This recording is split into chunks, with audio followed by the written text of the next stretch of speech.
Selamat malam pemirsa, Pilpres 2024 semakin dekat dan suasana atau tensi politik pun semakin hangat. Beragam narasi yang diluncurkan oleh masing-masing pendukung bakal calon presiden, mulai dari tadi kita dengar ya, Orde Baru Reborn, kemudian ada Neo Orde Baru. Dan tidak hanya sampai di sana, saling serang, saling tuding pun mulai bermunculan di antara para pendukung. Publik dipertontonkan drama politik, lalu bagaimana kira-kira wajah atau masa depan politik di tanah air? Kita akan diskusikan malam hari ini di Dua Sisi bersama saya, Dwi Anggia.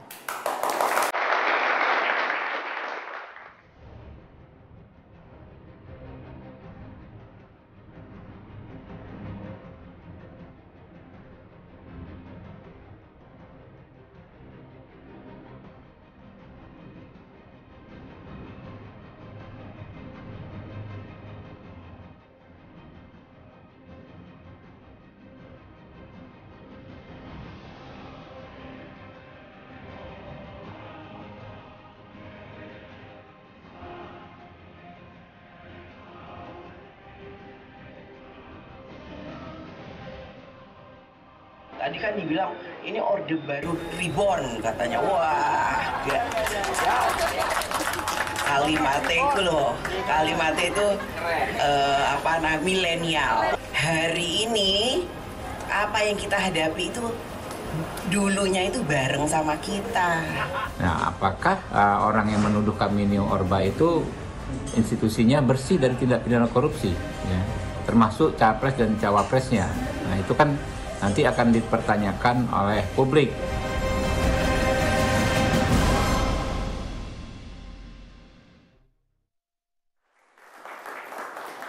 Oke, jadi sebenarnya apa sih yang dimaksud dengan Neo Orde Baru? Nanti kita akan bahas di sini, terutama juga untuk teman-teman nih adik-adik mahasiswa. Sekali lagi tepuk tangan dong buat adik-adik dari UIN Syarif Hidayatullah, terus ada Universitas Muhammadiyah Jakarta sudah bergabung di Dua Sisi malam hari ini.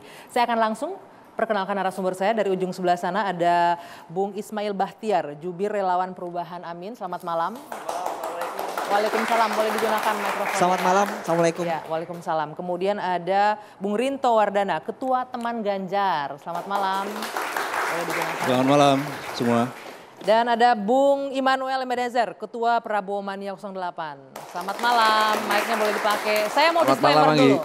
Ini kita nggak janjian loh ya bajunya ya. Gitu ya. Emang nggak sengaja loh, ini jangan terjadi syakwa sangka nanti.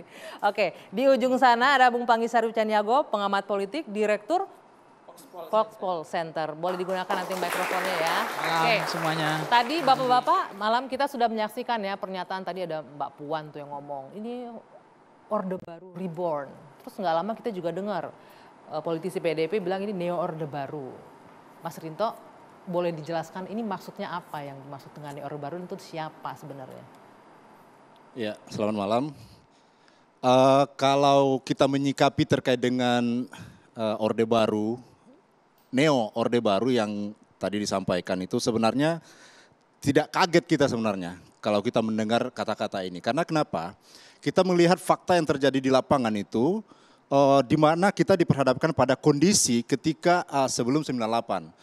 Ada ketakutan, ada bentuk-bentuk contoh-contoh intimidasi yang kita tangkap di lapangan. Kemudian ada kesan bekerjanya aparat penegak hukum, TNI, Polri seperti itu yang di lapangan. Sekarang siapa? Saya mau Anda merasa ketakutan dari kubunya Ganjar merasakan itu? Jadi kan sebenarnya kan gini, kita melihat kemarin itu kan ada Ketua BEM UI, dia mengadu, merasa diintimidasi.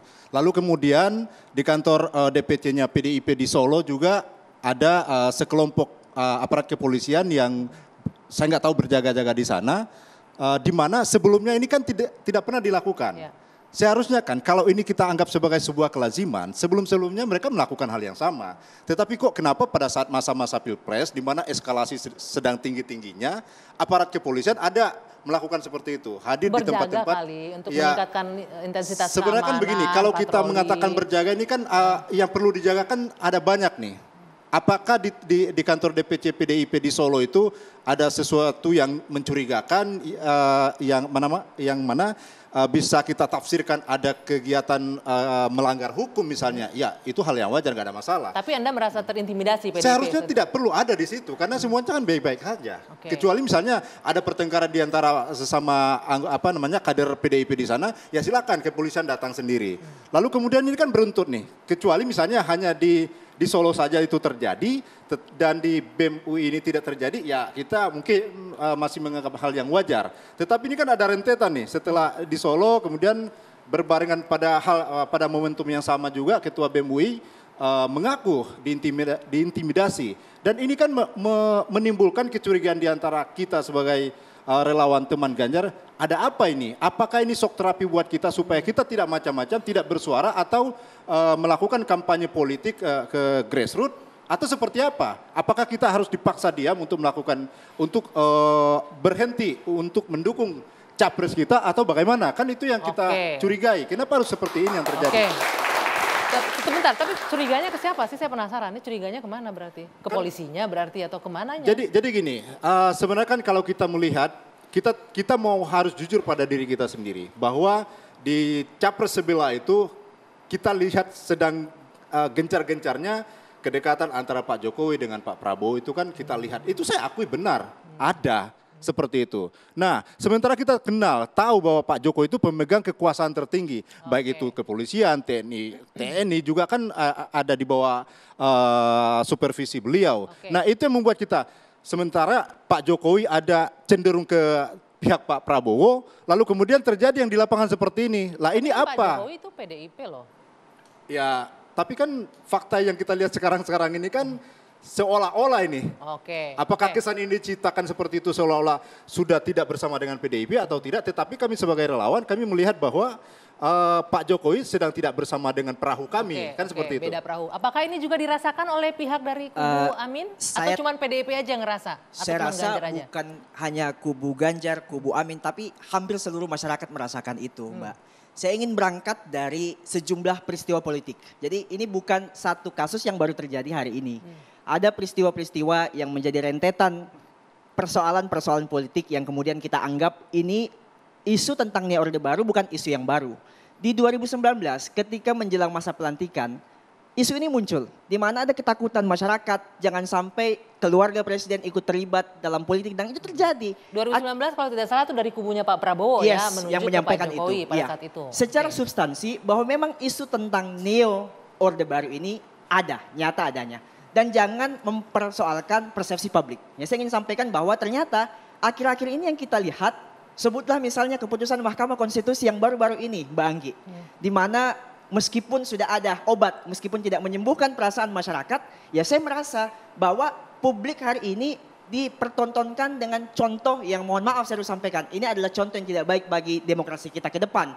Ya saya bersikap di mana kemudian pihak Amin menyadari bahwa apa yang sebenarnya diberikan Majelis Kehormatan Mahkamah Konstitusi terhadap putusan pemberhentian itu kurang. Kami mau ada sikap tegas dari Hakim Ketua MK mengundurkan diri. Kenapa? Karena ini persoalan etik, persoalan yang memunculkan antara ipar, ponakan dan ponakan. Iya, kira-kira begitu. Nah, ini peristiwa yang kemudian berentet. Akhirnya Mbak Puan dan PDIP memunculkan isu ini. Dan mohon maaf saya harus sampaikan, yang paling tahu isu ini adalah mereka. Kenapa? 9 tahun mereka bersama. Mungkin nggak tiba-tiba memunculkan ini sebagai narasi yang baru. Padahal 9 tahun mereka bersama. Jadi persoalan yang disampaikan Jokowi pada HUT Golkar kemarin, menyampaikan bahwa jangan-jangan ini ada drakornya, ada dramanya, saya yakin itu diketahui siapa sutradaranya. Sampaikan saja kepada publik bahwa memang ini sesuatu yang kami desain dari jauh-jauh hari sebelumnya. Siapa tuh kira-kira? Iya, kita nggak tahu siapa orangnya. Coba dijawab dikit sebelum saya ke Bung Noel. Kan 9 tahun bersama, kok sekarang malah nggak tahu katanya tadi Mas Ismail. Saya secara pribadi memaklumi sebenarnya. Karena memang saya ini 2014, 2019 saya ini bersama dengan Bang Noel kita sama-sama pendukung Jokowi. Dan kita tahu bersama bagaimana kita bekerja keras untuk memenangkan Pak Jokowi. Dan tentunya ketika kami sedang berharap Pak Jokowi itu ada di perahu kami, tetapi sikapnya itu tidak jelas.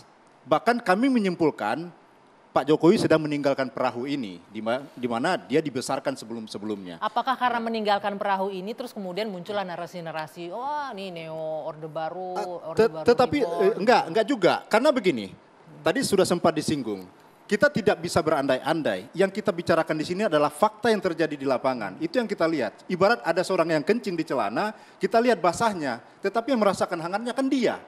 Kan begitu. Nah, yang kita lihat ini yang kita pungut informasi-informasi ini adalah apa yang terjadi di lapangan. Tadi sudah disebutkan mulai dari rentetan putusan MK, lalu kemudian apa yang terjadi di satroninya kantor DPC PDIP Solo, lalu kemudian ada intimidasi terhadap ketua BEM ini. Tapi fakta bahwa Anda 9 tahun bersama bareng Pak Jokowi karena sudah akan ditinggalkan terus akhirnya muncul tudingan itu? Tidak, sebenarnya kan tidak juga. Tudingan ini muncul karena ada peristiwa yang memantik itu. Okay. Kalau tidak ada hal seperti itu, kan sebelumnya juga tidak ada. Kita tidak pernah melempar isu itu ke publik. Karena memang tidak ada yang memantik. Karena ada rentetan peristiwa dan fakta itu. Oke, Bung Noel nanti dijawab. Kita jeda dulu. Jangan kemana-mana pemirsa, kami akan kembali. Usai jeda saat lagi, tetaplah di Dua Sisi TV One.